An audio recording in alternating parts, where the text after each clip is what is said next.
Assalamualaikum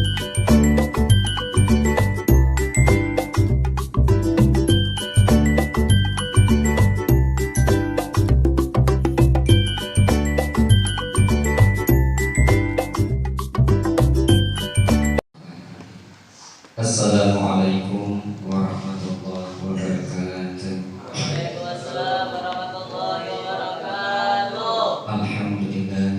Alhamdulillahirabbil alamin wassalatu wassalamu ala asrafil anbiya'i wal mursalin sayyidina wa maulana Muhammadin.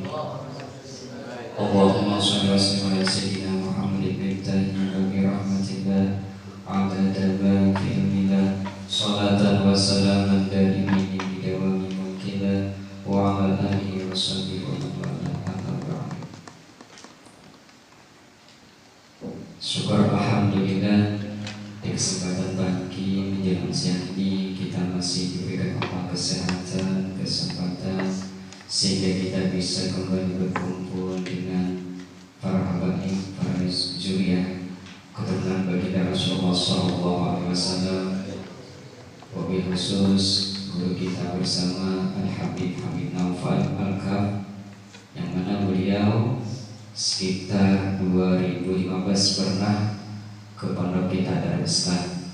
Waktu pondok kita masih inap di tempat rumah kepala desa, karena kemarin belum punya lahan. Alhamdulillah berkat kedatangan para habaib dan para ulama, alhamdulillah Allah mudahkan kami untuk menjalankan sekarang agama ini, dibantu dengan abang-abang kami, itu Bang Andre juga semuanya ikut, alhamdulillah membantu ini. Mudah-mudahan yang ikut andil senantiasa Allah berikan rezeki yang banyak, rezeki yang halal, dan dibebaskan semua urusannya.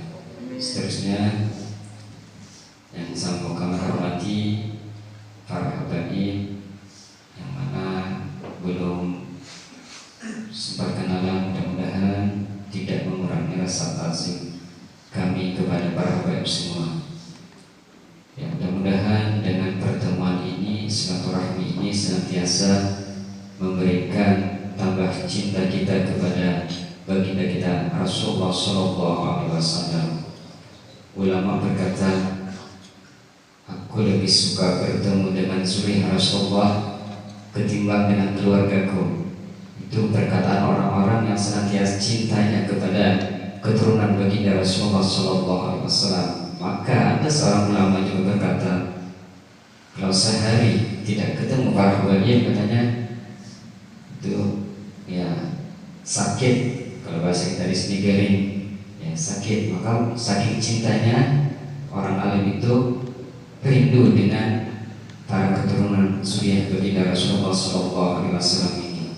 Ya mungkin ini saja yang dapat disampaikan. Kita simak dan kita dengarkan apa yang Habib sampaikan, dan mudah-mudahan nanti bisa tambah semangat lagi kita untuk belajar mengkaji ilmu agama ini. Kepada Al-Habib kami persilahkan dengan segala hormat.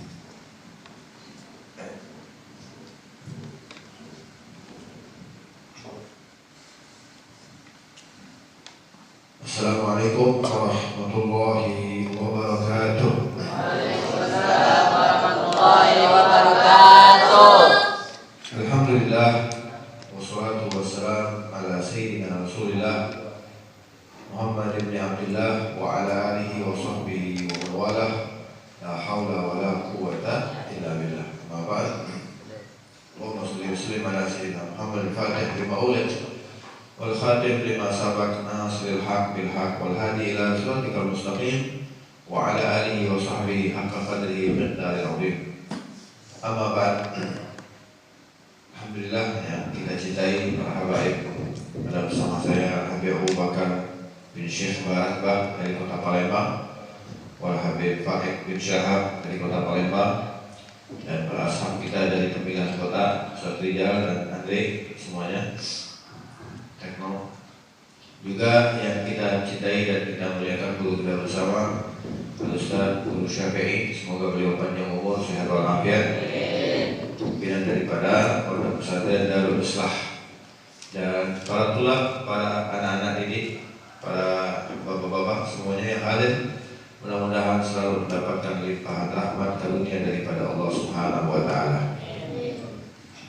Di menjelang siang yang penuh dengan berkah ini, Allah Subhanahu wa taala masih memberikan kepada kita kepercayaan yang mana Allah berikan kesempatan untuk kita berkumpul bersama di dalam tempat yang kita mesti yakini adalah tempat yang selalu diberkahi oleh Allah Subhanahu wa taala.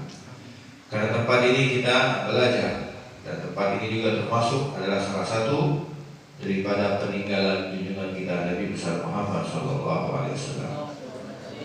Majelis ilmu, majelis taklim ataupun halaqah-halaqah yang mempelajari tentang Al-Quran dan hadisnya Nabi Muhammad SAW.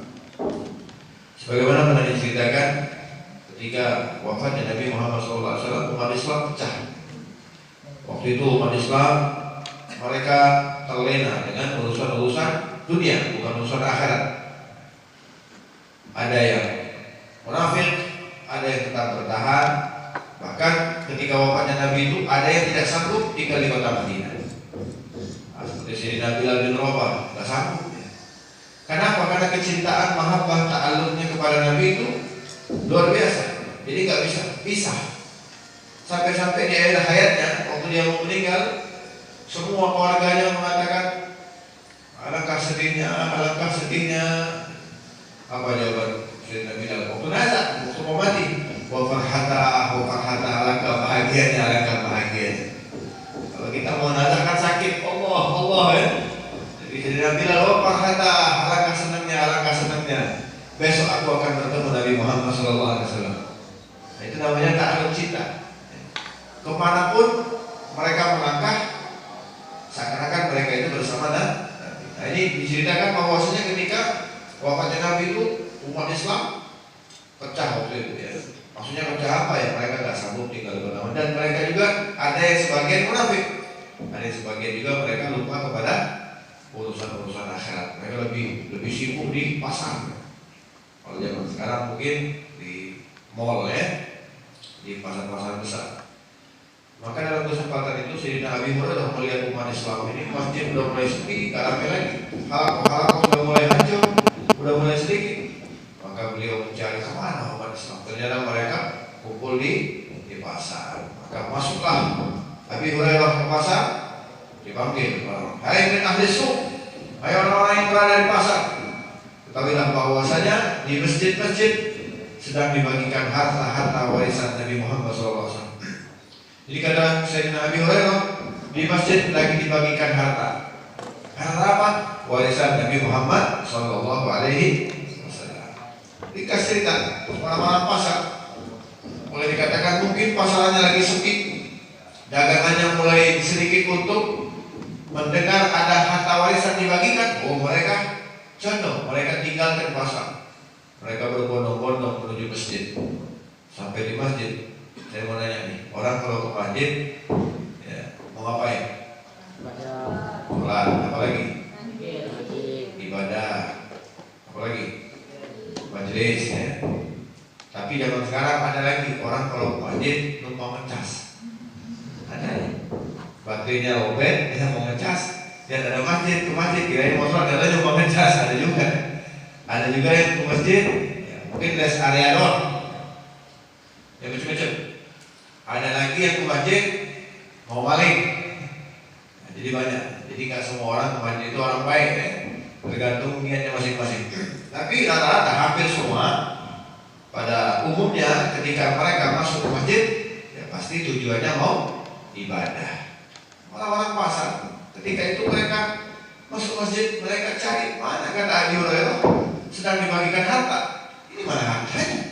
Nggak ada sama sekali harta tersebut. Mereka lihat halaqah. Apa itu halaqah? Perkumpulan ya, ada yang belajar fikih, ada yang belajar tafsir Quran ya, halaqah. Kemudian mereka orang pasar marah kepada Abi Hurairah. Datang ini, ya Abi Hurairah, apakah ini ajaran Nabi? Kau bohongin kami.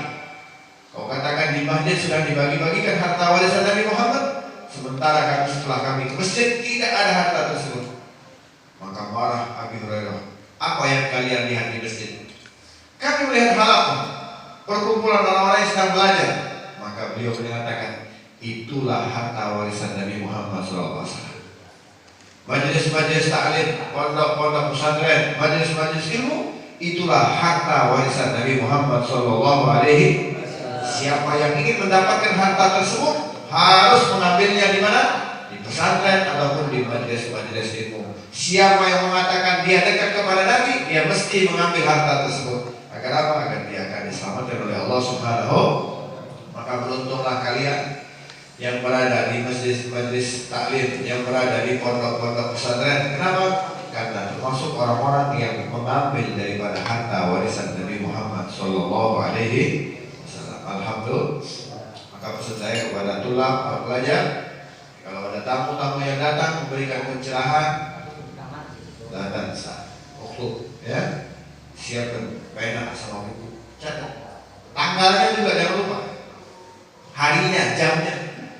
Ini akan menjadi zikriyah. Enggak sekarang, nanti. Seperti saya di rumah sama Abu Bakar, kita dulu belajar sama guru-guru kita catat tanggalnya, harinya, jamnya, bahasannya. Ternyata setelah saya hitung 30 tahun yang lalu tulisan kita, Masya Allah, 30 tahun yang lalu jamnya ada. Nah itu guru kita, sekaligus berdoa saya Habib Ustaz Ali bin Abdul Habsyi, beliau menekankan kepada kita, ya, mengambil daripada salah satu hadisnya Nabi apa? Ghayyidul ilm bil kitabah. Tuntutlah ilmu dengan tulisan. Kita tulis, ya. Dan tulisan-tulisan kita ini mungkin sekarang nggak manfaat, biasa-biasa, tapi nanti setelah 10 tahun, 20 tahun, 30 tahun yang akan datang akan bermanfaat tulisan-tulisan tersebut dan bisa menjadikan kita orang-orang yang selalu ingat kepada Allah dan ingat kepada Nabi Muhammad SAW. Dalam kesempatan ini saya akan mengambil perkataan dari Al-Imam Ali bin Muhammad Al-Habsyi. Tulis ya, Imam Ali bin Muhammad Al-Habsyi.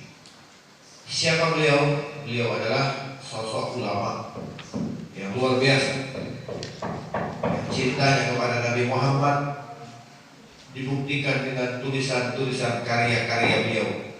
Dan tadi kita baca diwan-diwan, qasidah-qasidah yang kita baca itu sebagai pesan dari karangan-karangan beliau.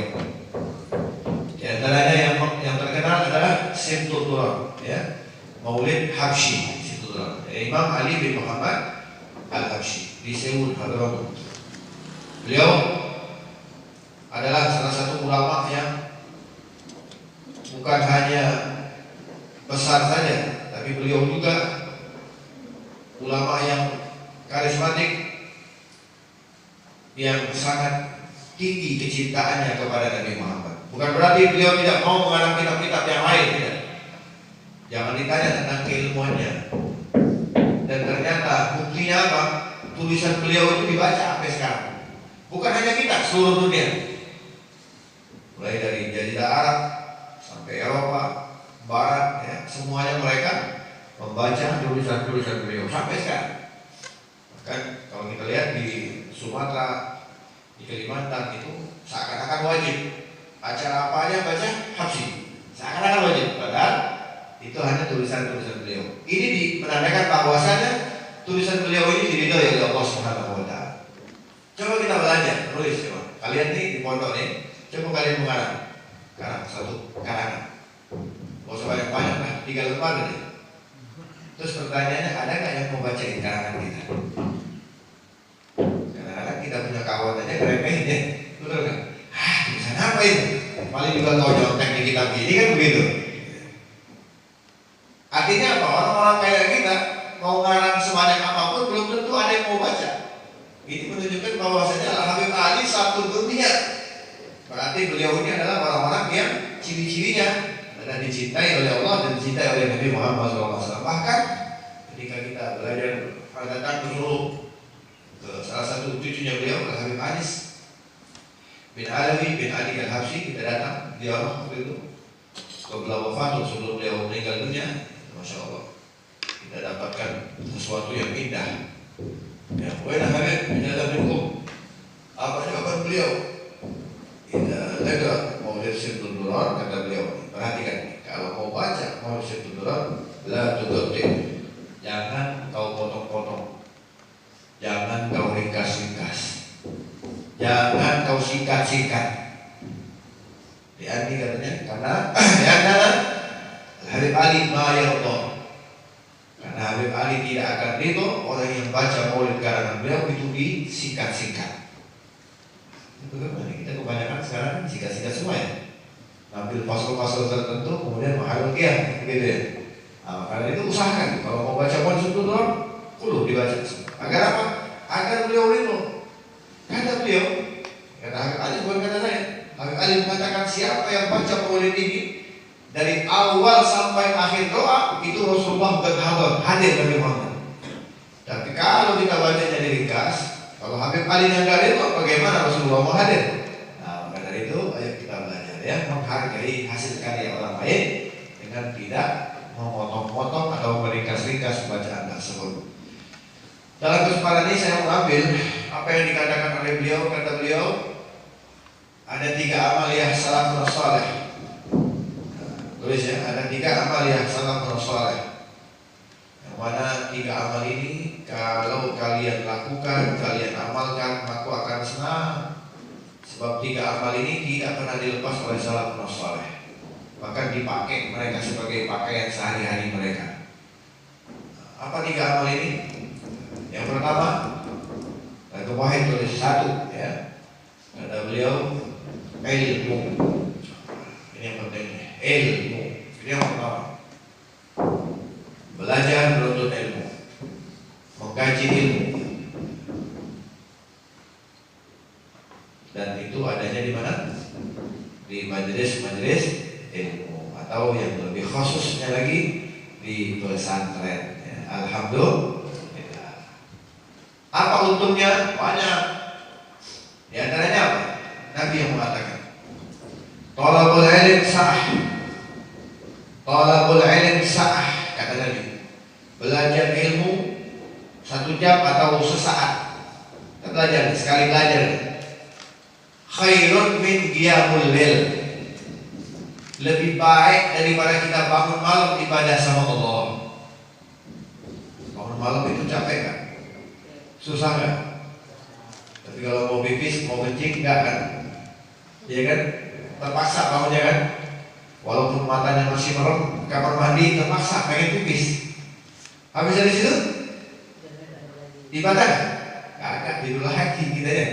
Artinya bangun malam itu emang berat. Apalagi menjelang subuh, mau sholat subuh berat banget. Banyak setannya itu. Kalau menjelang sholat subuh, wah tidurnya paling enak. Paling enak tidur 2 menit, 3 menit sebelum adzan subuh itu udah paling enak tidur. Gak ada lawan itu. Kalau jam 12 masih biasa-biasa tidurnya. Tapi kalau udah tidurnya kira-kira 2 menit lagi mau adzan subuh itu udah wah, tidur yang paling enak. Gak ada tandingan itu. Sampai-sampai dalam tidurnya itu kadang-kadang kita mimpi udah sholat, udah baca wirid, apalagi udah baca yasin, udah baca Wiridul Latif, terus mimpinya. Ini katanya bangun jam 8 pagi ya. Itu setannya banyak, ada 3. Saya pernah belajar dulu katanya ada 3 setan. Ada 3 setan yang jagain kita waktu di itu. Ingat ini setan ini. Lawan 3 setan ini. Setan yang pertama jagain kita, menabur tepung di sekitar mata. Yang setan yang pertama, dia senjatanya tepung. Setan yang kedua senjatanya air kencing setan. Jadi yang satu nempelin tepung, yang satu kencingin mata kita. Jadi mata kita itu dikencingin oleh setan. Agar apa? Agar tepung sama kencing ini nempel. Makanya berat banget untuk melelehnya. Susah bener. Kemudian yang satu lagi bawa selimut dari kulit babi. Jadi kita itu diselimuti sama setan. 3 setan ini. Terus gimana cara ngusirnya? Ternyata setan 3 ini berat, susah ngusirnya. Makanya dianjurkan ketika kita bangun langsung baca doa. Apa doa bangun itu? Apa doa bangun itu? Ini nggak apa semua ya? Ayo bareng-bareng baca. Alhamdulillahilladzi. Alhamdulillah. Apa semua dibaca kan? Kadang-kadang baca,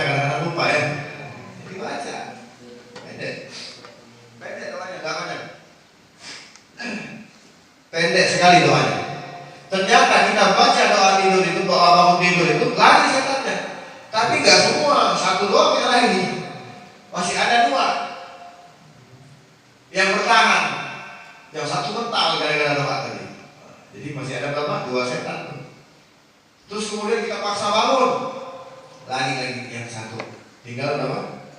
Tinggal satu. Ngapain itu setan yang satu? Ikutin kita sampai ke kamar mandi, sampai wudhu, diganggu semua kita. Biar wudhu kita nggak sah, biar istinja kita nggak sah. Ini setan terus ganggu sampai kita sholat, diganggu tuh setan. Beres sholat subuh baru lari. Setiap hari berarti ada setan yang gangguin kita, yang betul-betul mengharapkan kalau kita ini tidak mengerjakan perintah Allah Subhanahu. Jadi udah tahu senjatanya ya. Mulai besok lawan ya. Bisa nggak lawannya? Lawannya yang pertama baca dong. Yang kedua paksain bangunnya. Yang ketiga teruskan langkah kita. Maka 3 setan ini akan lari dan datang lagi setan berikutnya, yaitu setan yang gangguin waktu belajar. Jadi setan itu banyak, setiap hari gangguin kita. Mereka punya tips sukses ya. Untuk siapa? Untuk iblis banyak ya. Karena mereka ini setiap hari laporan. Setan ini laporan setiap hari sama iblis. Ditanya sama iblis, apa yang sudah kau lakukan? Oh, itu ada pondok pesantren, semuanya sukunya kesianan. Kata iblis, bagus. Makanya kita hati-hati ya, jangan bikin setan menang ya. Bikin setan kan? Dengan cara apa? Itu diikuti petunjuk-petunjuk daripada guru kita yang mereka mengambil sumbernya langsung dari Nabi Muhammad Sallallahu Alaihi Wasallam. Jadi yang pertama, tolabul ilm khairun min qiyamul lail. Tolabul ilm sa'ah, kata Nabi. Belajar ilmu sesaat itu lebih baik dari bangun malam. Sebagaimana Imam Haddad dalam kitab Risalatul Mu'awanah yang kita baca, itu ada 3 manfaat orang-orang yang sanggup bangun di waktu malam. Orang yang bangun di waktu malam itu dia akan mendapatkan 3 karunia. Orang yang bangun malam nih, ya. Terus orang yang bangun malam itu akan mendapatkan 3 karunia, 3 manfaat. Apa yang pertama? Yang pertama yang serem nih. Ilham lisyayatin. Ini yang pertama. Kata Habib Anda radhiyallahu anhu dalam kitab Risalatul Mu'awanah disebutkan ilham lisyayatin. Pertama, ilham lisyayatin. Apa itu? Kalau kata Ustaz Muhammad, kita waktu baca sama Habib Ustaz Muhammad Al-Habsyi itu bahasa Palembang ya, ngenyek dan apa itu? Setan itu dipegang, dipelintir-pelintir, kemudian digosok-gosokin ke lantai ya, seperti itu. Orang yang sanggup bangun malam itu seperti itu. Seakan-akan setan itu dipegang sama dia, dipelintir, digosok-gosokin ke tanah. Ilham lisyayatin itu seperti itu maknanya. Artinya setan itu kita lawan, maka kita hancurkan. Makanya bangun malam itu sulit ya. Orang-orang tertentu, mereka salafus saleh, mereka orang-orang yang hebat. Di antaranya siapa? Imam Haddad, Syekh Abu Bakar bin Salim, siapa lagi? Yang malamnya mereka beribadah aja sama Allah, gak pernah tidur. Karena mereka mencontoh Sayyidina wa Maulana Muhammad Sallallahu Alaihi Wasallam. Nabi itu bangun malam terus. Dan bangun malamnya Nabi beda sama kita ya. Karena sahabat Nabi itu punya cita-cita. Apa cita-citanya? Pengen sholat malam berjamaah. Kalau sholat wajib udah biasa ya, memang sehari-hari mereka. Tapi kalau sholat malam berjamaah itu luar biasa. Nah mereka sering tertidur juga ya. Kadang-kadang juga mereka sholat sendirian, bangun malam sendirian. Tapi kepengen ada satu sahabat itu kepengen banget. Gimana caranya saya kepengen sholat sama Nabi, sholat malam. Begadang dia tiap malam. Dia tungguin barangkali Nabi keluar. Nggak hanya satu malam Nabi keluar. Senang dia, bahagia, alhamdulillah. Hanya saya yang malam ini bisa sholat malam berjamaah dengan Nabi. Sholat Nabi sholat malamnya nggak banyak-banyak, cuma 2 rakaat. Itu sahabat itu di belakang Allahu Akbar. Nabi baca Fatihah. Bangga ke sahabat, alhamdulillah malam ini saya orang yang beruntung bisa sholat sunnah bersama sholat malam ceritanya. Terus Nabi mulai rakaat pertama membaca surat Al-Baqarah sampai habis. Al-Baqarah sampai itu kalau kita lihat hampir 3 juz. Kira-kira anak-anak santri di sini sanggup nggak sholat 1 rakaat 3 juz? Sanggup nggak? Nggak ada yang sanggup. Sahabat aja nggak sanggup. Ini sahabat yang ikut di belakang kakinya goyang-goyang. Ini Nabi sholat lama banget. Al-Baqarah sampai habis, nggak diringkas sama Nabi, dihabiskan. Beres Al-Baqarah, mudah-mudahan habis ini sujud, kata sahabat. Katanya Nabi nggak sujud, tambah lagi surat Al-Maidah. Beres Al-Maidah, Nabi nggak langsung sujud, tambah lagi surat An-Nisa. Dalam 1 rakaat itulah sholatnya Nabi Muhammad. Kata sahabat, nggak ada yang sanggup ikutin sholatnya Nabi Muhammad. Tapi kalau rakaatnya banyak, ya. Apalagi kalau sholat tarawih ya. Ada sekelompok yang diikutin rakaat Nabi cuma 11 ya. Rakaatnya doang yang diikutin, surahnya kagak. Nabi Muhammad memang rakaatnya 2, tapi surahnya panjang-panjang. Itulah Nabi Muhammad sallallahu alaihi la yaqulu wa la yaf'alu illa ma'rufa. Itulah Nabi Muhammad. Beliau itu selalu memberikan yang terbaik.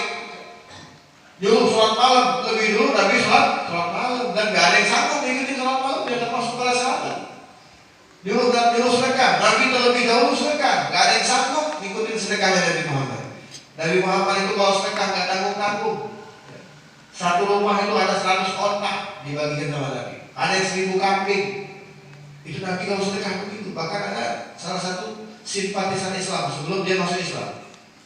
Simpatisan Islam. Seorang itu, Nabi itu biasa kalau sewa peralatan perang sama dia. Jadi kalau mau perang nih, kekurangan senjata, nyewa sama dia. Nah, ini orang gak benci sama Nabi, dia simpatisan aja, tapi dia belum Islam. Nabi sewa panah, sewa kuda sama dia. Selesai, orang dimenangkan umat Islam, kan banyak tuh. Harta-harta pasal perang. Bahkan Nabi pernah mendapatkan hadiah begitu banyak. Karena Nabi itu lagi naik di atas bukit, di bawah bukit itu seperti lembah. Seekor lembu kambing itu banyak, gak bisa dihitung saking banyak. Satu lembah, binatang ternak semua. Itu Nabi baru dapat hadiah. Kemudian simpatisan Islam ini ketika melihat Nabi di atas bukit, dia datang, ya Muhammad, apa yang sedang kau lakukan? Apa jawaban Nabi? Aku sedang melihat hartaku. Sebanyak ini hartamu? Iya, kata Nabi. Ente mau? Mau kata Nabi? Khud kullu. Kalau ente mau, ambil semuanya. Gila nih orang, masak semuanya, paling tidak kan separuh atau seperempat. Semuanya, khud lah kullu kata Nabi. Ambil untukmu semua. Jangan main-main, kata orang ini. Jangan Muhammad, jangan main-main, jangan mempermainkan saya. Tidak, khud lah kalau ente mau, ambil semuanya. Akhirnya orang tadi langsung kota Mekah diumumkan. Katanya aslamu katanya. Masuklah Islam kalian karena Muhammad itu sedekah, gak takut fakir, gak takut miskin. Sampai ini orang masuk Islam. Itu diantara sedekahnya Nabi Muhammad SAW. Kita berapa banyak bersedekah untuk Nabi Muhammad, ya? Mengeluarkan kambing, mengeluarkan sesuatu untuk Nabi Muhammad. Paling tidak kita cari kesenangan Nabi, yaitu apa? Thalabul ilmi, menuntut ilmu. Itulah yang disenangi oleh Nabi. Orang yang belajar, kemudian mengajar, kemudian mengamalkan, itu adalah orang-orang yang melakukan sesuatu yang membuat bahagia Nabi Muhammad SAW. Jadi yang pertama amal ihsan, yaitu apa? Menuntut ilmu. Nah, di antara tadi khairun min qiyamul lail, lebih baik dari bangun malam. Imam Haddad mengatakan orang yang bisa bangun malam dia akan mendapatkan 3 karunia. Karunia yang pertama adalah ilham bisyaitan. Dia bisa termasuk orang-orang yang menghancurkan syaitan. Yang kedua, mujahid li nafsi, termasuk apa? Orang yang jihad. Dia bisa jihad memperbaiki dirinya, jihad fisabilillah tentunya, termasuk orang-orang yang mujahid li nafsi, termasuk orang-orang yang beruntung nantinya akan menjadi orang-orang yang dekat tentunya kepada Allah Subhanahu wa Ta'ala. Berjuang untuk Nabi Muhammad SAW. Kemudian yang terakhir, yang ketiga, sirrun ajib. Orang yang bangun malam dia akan mendapatkan sirrun ajib, rahasia-rahasia dari Allah Subhanahu wa Ta'ala. Karena tidak semua orang bisa bangun malam. Orang yang bisa bangun malam ibadah itu adalah pilihan Allah. Tapi zaman sekarang banyak yang bangun malam bukan ibadah tapi main game online. Betul ya? Apalagi anak muda ya, senang banget ya. Kalau udah keluar dari pondok langsung main HP. Isi kuotanya udah main game semuanya isinya. Gak tidur malam ya. Ada lagi bapak-bapak tidur malam yang nonton YouTube ya. Beda sama salat sore. Salat tidur mereka bangun malam ibadah, mereka bangun malam baca Quran, mereka bangun malam zikir, mereka bangun malam membaca sesuatu yang mendekatkan diri kepada Allah Subhanahu wa taala. Tapi zaman sekarang banyak juga yang bangun malam. Untuk apa, Beb? Supaya tanahnya laku, supaya anaknya bisa masuk polisi ya, bangun malam terus ya, supaya kepilih jadi kurah ya. Bangun malam ternyata ibadah terus, bangga lagi di sosmed. Rajin bangun malam, tujuannya apa? Yaitu ingin hasil tentang urusan dunia. Nauzubillah, nauzubillah min. Kita bangun malam mau ibadah karena mendapatkan 3. Apa yang pertama tadi? Yang apa? Lisyayatin. Yang kedua apa? Mujahid bin nafsi. Yang ketiga sirrun ajib. Ini bagi orang-orang yang sanggup bangun malam, karena Imam Haddad dalam kitab Risalah Al-Khawatir disebutkan yang bangun malam itu bisa mendapatkan yang pertama sirrun ajib, mujahid nafsi, ilham lisyayatin. 3 ya. Mudah-mudahan kita bisa mengamalkannya insyaallah. Amin. Bib, saya belum sanggup bangun malam, belajar saja. Kalau boleh saat khairun min qiyamil lail. Nah, kata tadi. Saya nggak sanggup bangun malam, belum sampai magang saya. Ya udah belajar. Karena orang yang belajar kata Nabi, khairun min qiyamil lail. Talabul ilmi sa'ah khairun min qiyamil lail. Belajar ilmu sesaat atau sejam itu lebih baik daripada kita bangun di malam ibadah kepada Allah Subhanahu wa talabul ilmi yauman. Ditambah lagi sama Nabi, siapa orang yang belajar seharian? Siapa yang belajar seharian? Ya, orang yang di pondok. Kalian para tulab. Kalian yang belajar di pondok pesantren itu maksudnya dalam kategori belajar seharian. Karena diawasi oleh guru kalian dari mulai taklimnya, sholatnya, ininya, adabnya, akhlaknya, semuanya diajarkan sama guru. Berarti belajar semuanya seharian. Apa kata Nabi? Wa talabul ilmi yauman khairun min siyami thalathati ashhur. Lebih baik daripada dia puasa sunnah 3 bulan berturut-turut. Jadi 1 hari belajar itu pahalanya sama seperti kalian puasa 3 bulan berturut-turut. Jadi nggak usah belajar puasa dulu dah ya, karena kalian sudah mendapatkan pahala puasa 3 bulan berturut-turut. Alhamdulillah. Makanya semangat belajar, jangan kendor-kendor ya. Belajar terus, giat. Jangan sia-siakan waktu, kesempatan. Allah berikan kesempatan kepada kalian di pondok ini, terus gali ilmu, belajar terus, jangan malu-malu, jangan malas-malas. Gak paham, nanya. Kalau udah paham, kasih tahu teman yang belum paham. Jangan sombong, jangan angkuh, jangan merasa sudah hebat. Terus kita belajar menjadi orang. Sebab kalau kita udah belajar ini berarti kita hina. Gak ada levelnya tertinggi bagi orang yang belajar, semuanya hina. Biarkan nanti Allah yang mengangkat derajat kita. Sebab apa? Orang yang belajar yang diangkat oleh Allah Subhanahu wa ta'ala. Orang yang menuntut ilmu akan dibentangkan sayap oleh malaikat dan akan dibacakan istighfar oleh mereka-mereka, yaitu binatang-binatang yang ada di lautan membacakan istighfar bagi mereka-mereka yang menuntut ilmu. Alhamdulillah. Kemudian yang kedua, amaliyah syaraf yang kedua yaitu adab wal akhlak. Beradab, berakhlak. Adab wal akhlak. Apa itu adab? Adab ini ya, adalah salah satu amaliyah yang bisa membuat kita menjadi orang-orang yang tentunya diangkat derajat oleh Allah. Adab, tulis ya. Adab. Kata Nabi dalam satu hadis sebutkan tu'allimul adab summa lailin. Itu diajarkan belajar dulu adab, baru belajar ilmu. Innama bu'istu liyutammima makarimat akhlak. Aku diutus ke muka bumi ini apa kata tadi? Untuk menyempurnakan akhlak wal adab. Karena zaman dulu zaman jahiliyah tidak beradab. Ibadahnya salah. Nyembahnya bukan kepada Allah tapi kepada apa? Patung. Anak perempuan lahir dikubur hidup-hidup, tidak beradab. Zaman jahiliyah. Makanya Nabi diutus bukan nyebarin agama Islam dulu nih, adab dulu. Makanya belajar adab baru belajar ilmu. Para salaf-salaf kita dahulu mereka mengatakan kalau saya belajar 20 tahun, maka saya akan belajar adab 18 tahun. Kalau saya belajar 20 tahun, maka saya akan belajar 18 tahun saya belajar adab, ilmu cukup 2 tahun saja. Orang yang berilmu belum tentu punya Ada. Orang yang beradab pasti punya. Siapa yang berilmu nggak punya adab? Iblis. Iblis jangan ditanya ilmunya. Quran duluan dia tahu. Kitab-kitab yang lain tahu semua, hafal semua iblis.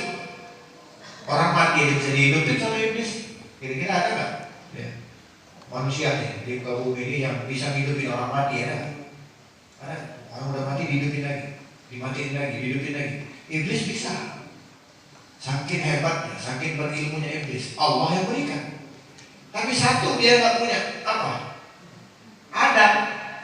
Sehingga ilmunya sia-sia. Sehingga dia dilaknat oleh Allah. Iblis tinggalnya di surga, hidupnya nyaman, tentram, damai. Followersnya banyak. Followers iblis banyak loh. Siapa? Malaikat. Malaikat itu senang sama iblis, memuji kepada iblis, bangga kepada iblis sebelum dia diusir oleh Allah. Cuma satu kesalahannya, tidak punya adab. Itu doang salahnya. Allah suruh sujud sama Nabi Adam kagak mau. Tidak punya etika, tidak punya adab. Padahal yang nyuruh siapa? Allah yang nyuruh, bukan malaikat yang nyuruh. Allah yang nyuruh semua malaikat sujud, illa iblis. Dia merasa apa? Angkuh. Dia merasa sombong. Dia merasa lebih mulia daripada Adam. Adam dari tanah, aku dari api. Lebih mulia aku, lebih dulu aku di surga ini. Gara-gara dia tidak beradab, dia dilaknat oleh Allah. Makanya jangan sombong kita ya. Sudah ada contohnya. Yang sudah nikmat, yang sudah nyaman, sudah tentram, yang sudah terkenal, ternyata dilaknat oleh Allah gara-gara tidak punya adab. Adab ini penting. Tidur harus pakai adab, makan pakai adab. Semuanya banyak tuh tentang adab. Dari mulai kita bangun tidur sampai kita tidur kembali ada adab, ada akhlak yang harus kita pakai, kita lakukan. Sebab kalau tidak beradab dan berakhlak, maka kita akan menjadi orang-orang yang dilaknat oleh Allah Subhanahu. Contoh nih, kalau nggak pakai adab, makan itu duduk apa berdiri? Duduk apa berdiri? Minum tangan kanan, tangan kiri. Ini adab semua. Tapi kenapa kita sering minum pakai tangan kiri? Tanpa kita sadari. Makanya diajarkan, kalaupun tangan kanan kita kotor, terpaksa minum tangan kiri, pegang gelas, ya, taruhlah di tangan kanan ini, gelas tersebut. Nah, seperti ini sunnah Nabi, adab semua. Udah diajarkan semuanya oleh Nabi Muhammad. Beradab dari urusan makan sampai ke kamar mandi pun ada adabnya. Kaki yang mana dulu? Kanan. Kiri apa kanan? Kiri. Kemarin bilang kanan nih. Keluar kanan kiri. Kanan. Terus waktu kencingnya duduk apa jongkok atau berdiri? Ini sebanyak yang berdiri ya. Kalau toiletnya jongkok ya berarti kita jongkok. Kalau toiletnya duduk, ini udah ada toiletnya disiapkan, masih aja berdiri kencingnya. Seperti itu tuh ada. Saking sayangnya Nabi, dari mulai ke toilet tempat yang kotor pun ada adabnya. Apalagi tempat yang bersih, apalagi di dalam masjid, apalagi di dalam majelis, apalagi di dalam pondok pesantren. Maka lakukan. Jadilah hamba-hamba Allah yang beradab, maka kalian pasti akan diselamatkan oleh Allah Subhanahu wa Ta'ala. Kemudian yang terakhir, yang ketiga, amalia salat yang aku sangat senang kalau kalian melakukannya, kata Imam Malik. Yang ketiga adalah zikir, berzikir, yaitu mengingat Allah min haitsu ma kunta, dimanapun kita berada, baik dalam keadaan senang maupun dalam keadaan sedih. Kalau senang ucapkan alhamdulillah. Kalau mendapatkan musibah, inna lillahi wa inna ilaihi raji'un. Perbanyaklah kita bersolawat, perbanyak kita bertasbih. Mulailah dari sekarang kalian belajar, basahi lisan kalian dengan zikrullah. Kalau waktu wirid, baca wirid, jangan main-main. Kemudian kalau waktu senggang, lebih baik kalian baca sholawat. Ya, kesempatan akhirul sholawat Nabi, berbanyak bersolawat kepada Nabi. Mudah-mudahan kita akan mendapatkan butuh sehingga kita mudah memahami pelajaran-pelajaran yang kita pelajari di dalam pondok pesantren ini berkat bersolawat kepada Nabi Muhammad Sallallahu Alaihi Wasallam. Semoga Allah Taala panjangkan umur kita, banyak umur dalam taat kepada Allah. Mudah-mudahan ilmu yang kita dapatkan bermanfaat di dunia dan akhirat, menjadikan orang-orang yang beruntung di dunia dan akhirat, dan kita mendapatkan kecintaan daripada Nabi Muhammad Sallallahu Alaihi Wasallam. آله وصحبه وسلم. اللهم اجعل جمعنا هذا جمعا مرحوما وتفرقنا من بعده تفرقا معصوما.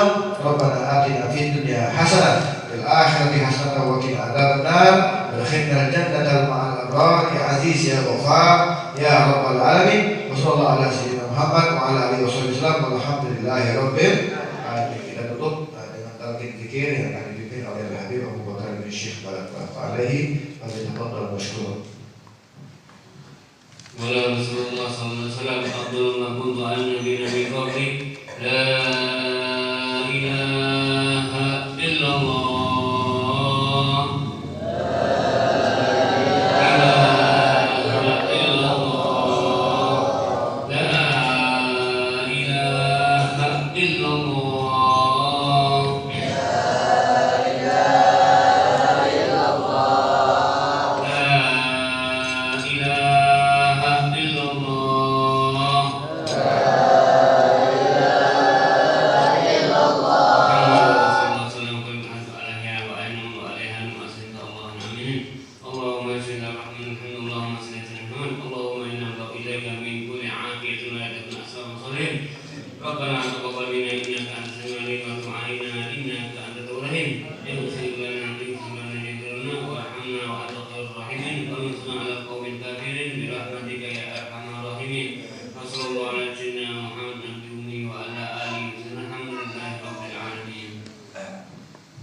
Assalamualaikum warahmatullahi wabarakatuh. Waalaikumsalam warahmatullahi wabarakatuh.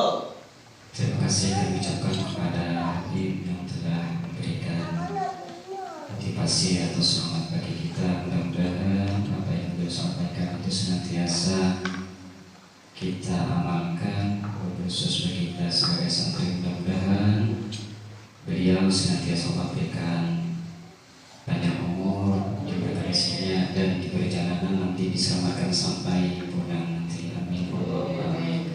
Kami mewakili majelis guru mengucapkan ribuan terima kasih atas kedatangan Habib bersama rombongan yang mungkin inilah tempatnya, yang mungkin tempat kami kurang pada tempatnya, baik itu sambutan, layanan dan sebagainya. Kami mengucapkan ribuan minta ampun, minta halal, minta ridha kepada Habib. Mudah-mudahan insyaallah kita bisa berjumpa di lain kesempatan. Dengan ini kami ucapkan wabillahi taufiq wal hidayah. Assalamualaikum warahmatullahi wabarakatuh. Waalaikumsalam.